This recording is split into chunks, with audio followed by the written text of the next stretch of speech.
সকাল বন্ধুরা, কেমন আছো সবাই? আশা করছি সবাই খুব ভালো আছো এবং পিএস ফ্যামিলিতে তোমাদের অনেক অনেক স্বাগত অ্যান্ড ওয়েলকাম।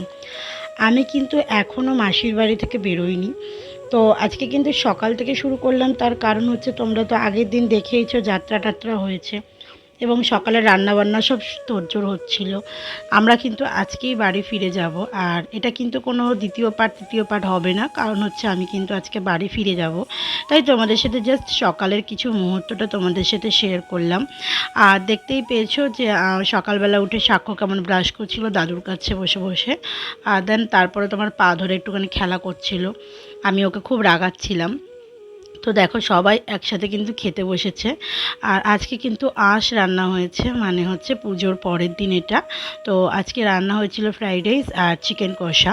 তো সবাই কিন্তু একসাথে খাওয়া দাওয়া কমপ্লিট করে নিয়েছি, দিয়ে কিন্তু আমরা ব্যাগপত্র গুছিয়ে শুরু করে দিয়েছি। কারণ যেহেতু আমি সাক্ষ্যকে নিয়ে গেছিলাম, আমাদের কিন্তু অনেক জামা কাপড় পরেছিল, সেগুলো তো আমাকে আবার মনে করে করে গুছিয়ে নেওয়া দরকার, এই জন্য সেগুলো গুছিয়ে নিয়েছি। আর এটা আমার তো বড় ভাই, তোমরা জানোই। ও কিন্তু খুব লজ্জা পায় ক্যামেরার সামনে, একদম মানে ফোনের সামনে আসতে চায় না। যখন দেখে ভিডিও চালু হয়েছে ব্যাস, দেখো সবাই কিন্তু আস্তে আস্তে বাড়ি ফিরে যাচ্ছে। এটা কিন্তু আমার বড় মামি, আর বড় মামারাও বাড়ি চলে যাচ্ছে, ভাইও বাড়ি চলে যাচ্ছে, মানে মামার ছেলে। আর ওদিকে তো আমরাও বেরোবো, সন্ধে করে একটু বেরোবো, যেহেতু আমরা গাড়ি করে যাব, আমরা ওবের করে যাব। আমরা আসার সময় ট্রেনে করে এসেছিলাম, কিন্তু যাওয়ার সময় অনেক জিনিসপত্র বেশি হয়ে গেছিলো। আর যে বাতাসা দেখছিলাম, নোটের বাতাসা, সেটা কিন্তু একটা নিয়ে যাব, বড় ডিব্বা, মানে 5 কেজি যেটা হয়, ওটা নিয়ে যাব বলেই কিন্তু আমরা আরও গাড়ি করলাম। আর অনেক খাবার দাবার বেঁচেছিল, সেগুলোর জন্যই আমরা ওখানে দাঁড়িয়েছিলাম, ওয়েট করছিলাম গাড়ির জন্য। আর আমরা কিন্তু এই গাড়িটা করে পুরো বাড়ি অবধিই এসেছি উবেরে করে। How this feeling? খুব ভালো লাগছে। দেখলে আমার মা কেমন বলল, খুব ভালো লাগছে। কেন বললো জানো? আমার মায়ের কিন্তু যেহেতু মাসির বাড়ি যাওয়াতে খুব শরীর খারাপ হয়ে গেছিলো, আসলে অনেকটা ধকল পড়ে গেছে। আমার মাসির শরীর খারাপ থাকাকালীন আমার মা অনেকটা গিয়ে কাজের চাপ পড়ে গেছে। আর আমার মায়েরও কিন্তু হাঁটুতে ব্যথা, আর পা পুরো ফুলে গেছিলো, যেহেতু আমার মাসিতে চাপকল আছে বাড়িতে। তো সেই জন্য কিন্তু জল চেপে চেপে সব কাজ করাতে আর একটু হাতে পায়ে ব্যথা হয়েছিল। আর 2 রাত্রি আমার মা ঘুমাতে পারেনি পুজোর আগের দিন থেকে। যে পুজোর যে রান্নাবান্নাগুলো হয়, সেগুলো তো আমার মাসির হাতাহাতি করেছিল, সেই জন্য আমার মাসি আর কি মা ঘুমাতে পারেনি। মায়ের পা পুরো ফুলে গেছিলো। তো আমরা যেহেতু গাড়ি করে আসছি বলেই মাকে একেবারে নিয়েছিলাম, বললাম বাড়ি ফিরে চলো। তো মাও একেবারে আমাদের সাথে বাড়ি চলে এসেছিলো। মা নাহলে আসতে পারতো না, মা পরের দিনই আসতো, তো আরও কাজ থাকতো, তখন আরও কাজ করতে হতো। কিন্তু মায়ের কন্ডিশনটা দেখলাম যে বেশি শরীরটা খারাপ, মাকে আরও জোর করলাম, বললাম বাড়ি ফিরে চলো, তুমি আমাদের সাথে বাড়ি ফিরে চলো। তো দেখো আমরা কিন্তু বাড়ি ফিরে এসেছি, আমরা কিন্তু আমাদের পাড়ায় ঢুকেও গেছি। একদম বাড়ির কাছে গিয়ে যেন মনে একটা শান্তি পেয়েছিলাম। আর আমার খুব ভীষণ একটা শরীরটা খারাপ লাগছিল। তো তারপরে এসে দেখছিলাম, তোমাদেরকে আগে দেখালাম যে ঘরটা আমি ঠিক এইভাবেই গেছিলাম, তো এইভাবেই ঘরটা পরিপাটি রয়েছে।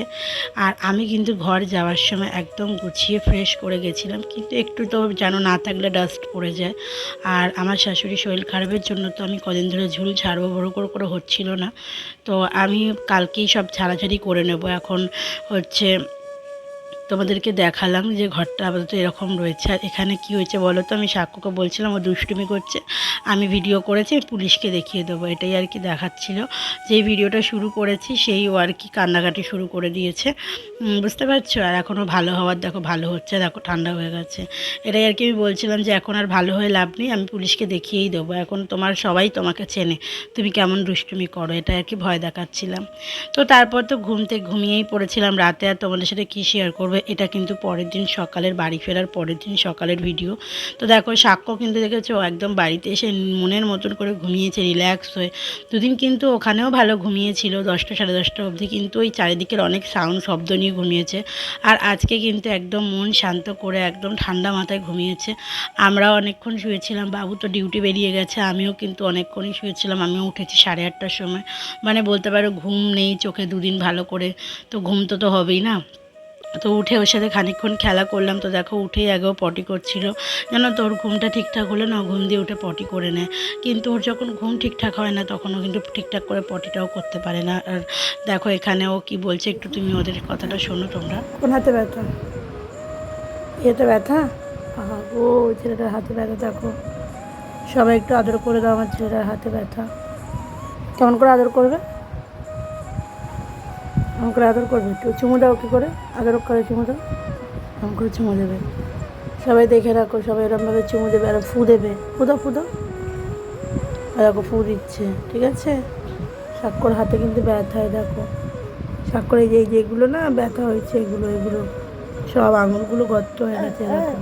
ও এই হাতেও আছে, এই হাতেও আছে, সরি সরি। এই যে দেখো, এরা দুই হাতেই আছে, এরকম দু হাতেই আছে। তোমাদের তো নেই হাতে, তোমাদের তো হাতে এই এই এই গর্তগুলো নেই, বুঝেছো? এই গর্তগুলো শুধু স্বাক্ষর হাতে আছে, আর স্বাক্ষর মায়ের হাতেই আছে, তাই না বাবা? তো দেখতেই পেলে ও কিন্তু কত কিছু শিখে গেছে আমার ছেলেটা, সত্যি অনেক বড় হয়ে গেল। আর এখানে কিন্তু একটা পার্সেল চলে এসছে, আর দেখো পার্সেলটা ওপেন করছে, দেখতে পাচ্ছ কার হাত? একদম বড় একটা ব্যক্তির হাত ওপেন হচ্ছে আজকে, মানে ওপেন হচ্ছে হাতে, তার হাতে। তো আসল কথা হচ্ছে সামনেই আমার জন্মদিন আসছে, তো সেটাই আর কি বাবু আমাকে অ্যাডভান্স একটা গিফট করলো। তো আমার জন্মদিনেরও সেরকম কিছু আমার কোনো প্ল্যানিং করা নেই। তো আমি ওর কাছে জাস্ট আমাদের যে প্রোগ্রাম হয়েছিল, তো আমার চার্চে যে প্রোগ্রাম হয়েছিল, আমরা হাতে তোমরা অনেকেই দেখেছো একটা ঘড়ি ছিল, তো ওইটা আমার বোনের ঘড়ি, তো এটা আমার খুব পছন্দ হয়েছিল। তো বাবুকে বলেছিলাম, বাবু আমাকে ঘড়ি কিনে দিস না একটা। তো ওই যেমন করা তেমন কাজ, ওনার কাছে বলেছি, উনি তো আমায় দেবেই না। তো ও আমাকে জন্মদিনের অনেকটা আগেই গিফটটা করে দিল। তো জন্মদিনের বলতে পারো, এটা আমার জন্মদিনের গিফট। তো থ্যাংক ইউ, অনেকটাই থ্যাংক ইউ আর কি বলেছি আমি। তো যাই হোক, সেখানে কিন্তু বিকেলবেলা ওঠার পর আর কি, এটা দুপুরবেলা ছিল, বিকেলবেলা ওঠার পর ওর সাথে সবিতা কাকি এসে কতক্ষণ খেলা টেলা করলো, দেখলেই কাঁদে না করলো। তারপর তো যে আমি মাসি বাড়ি থেকে এসেছি, এই যে লট জামা কাপড় কেচেছি, এখনও অনেকটা কাঁচা পড়ে রয়েছে, শুধুমাত্র কয়েকটা জিনিস এখনও অনেক কেচেছি, যেহেতু দুদিনের জামা কাপড়। আর বাড়িতে এসে দেখছি তো ঘরের অবস্থা খুবই খারাপ, সেই জন্য কিন্তু ঘর বাড়ি সব পরিষ্কার করতে হবে, সেগুলো আর কি পড়েছিল। তো সেই জন্যই আর কি সব জমে গেছিলো। আর এখন দেখো আমি সাক্ষ্যর সাথে খেলা করছি। ও আমি কি করছি বলো তো, কারণ জামা কাপড়গুলো ভাঁজ করে রেখেছি, আর ও কী করছে সরি ফেলে দিচ্ছে, এই জন্য কিন্তু আমিও ছুঁড়ে সব জামা কাপড় ফেলে দিচ্ছিলাম, ওর সাথে একটু খেলা করছিলাম আর কি। তেমন কিছু নেই, গোছানো জামা কাপড়ই ওর গায়ে ছুঁড়ে মারছিলাম। এগুলো সব ধোয়া জামা কাপড়, কেউ কিছু মাইন্ড করো না, বলবে ছেলেকে নিজের নাইটি ছুঁড়ে মারছে, এরকম কিছু না। ও কিন্তু আমাকে নাইটিটা ধরে দিচ্ছে তুলে মারার জন্য, ওখানে একটা খেলা পেয়ে গেছে। তো আর কি এই খেলাগুলো করেছিল। তো ওর সাথে অনেকক্ষণ খেলাধুলা করার পর জামা কাপড়গুলো ভাঁজ করার পর কিন্তু আমি চাটা খেয়ে ঘরটা পরিষ্কার করতে লেগে যাব, কারণ আমাদের সত্যি ঘরে ধুলো থাকলে না আমার একদম ভালো লাগে না। ঘর বাড়ি পরিষ্কার করাটা খুব ইম্পর্টেন্ট। আর এখন কিন্তু আমি ঘর বাড়িটা পরিষ্কার করা শুরু করে দিয়েছি, কেন ঘরে ভীষণ ধুলো লাগছিল। আর আমার শাশুড়ির শরীর খারাপের জন্য কিন্তু আমি ঘরটা পরিষ্কার করতে পারছিলাম না, একা হাতে সমস্তটা করা যায় না। সত্যি খুব কষ্ট হয়ে যাচ্ছিল কদিন। তো এখন যেহেতু উনি ঠিক আছেন, উনি টুকটাক কাজ করে দিতে পারছেন, মানে উনি সবই করছেন, আমি তাই জন্য ঘরটা পরিষ্কার করতে লেগে গেলাম। সমস্ত জিনিসপত্র পাল্টে দেবো কিন্তু আজকে, চাদর থেকে শুরু করে, তারপরে তোমার পর্দা থেকে শুরু করে। আর তোমরা আগের ভিডিওটা দেখলে যে আমার, মানে আগের ভিডিওটা বলতে সরি, এর আগে দেখলে যে আমার চাদরটা পাল্টানো হয়ে গেছে। তো আসলে কথা একটু ভিডিওটা আগে পরে হয়ে গেছে, ভিডিওটা ঠিকঠাক টাইমে দিতে পারছি না বন্ধুরা, তার জন্য অনেকটা দুঃখিত। এরপর থেকে রেগুলার যেমন ভিডিও দিচ্ছিলাম তেমনই ভিডিও আসবে। সত্যি আমাদের চ্যানেলে এমনি সেরকম ভিউ পড়ে না, আর তার মধ্যে যদি আমাদের ভিডিওর কন্টেন্ট ঠিকঠাক না থাকে, সত্যিই তো ভিডিওটা ভিউ পড়বে কী করে, আর লোকের কাছে পৌঁছাবে কী করে। তো দেখো আমি কিন্তু সেদিনকার রাত 10:30 বাজে এখন কিন্তু আমি ঘর ছেড়ে এসে মাথা ঘষেছি, কারণ আমার মাথা ভীষণ যন্ত্রণা করছিল, এত ধুলো পড়েছিল ঘরে, কি বলবো। তো খাইয়ে দাইয়ে সাক্ষ্য কত রকম কথা বলবে সেগুলো তোমরা শোনো। তো ভিডিওটা আজকে এখানে এন্ড করছি, ভালো লাগলো অবশ্যই একটা লাইক কমেন্ট শেয়ার করে দিও, চ্যানেলটাকে সাবস্ক্রাইব কি করে দাও, আর জাপানি ভাষা সাক্ষ্যর অনেক বলছিস? ভাষা শুনে নাও। কি বলছিস বল? কাকা পাকা কি বলছিস?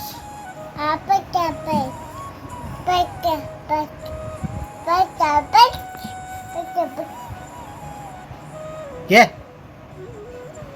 হ্যাঁ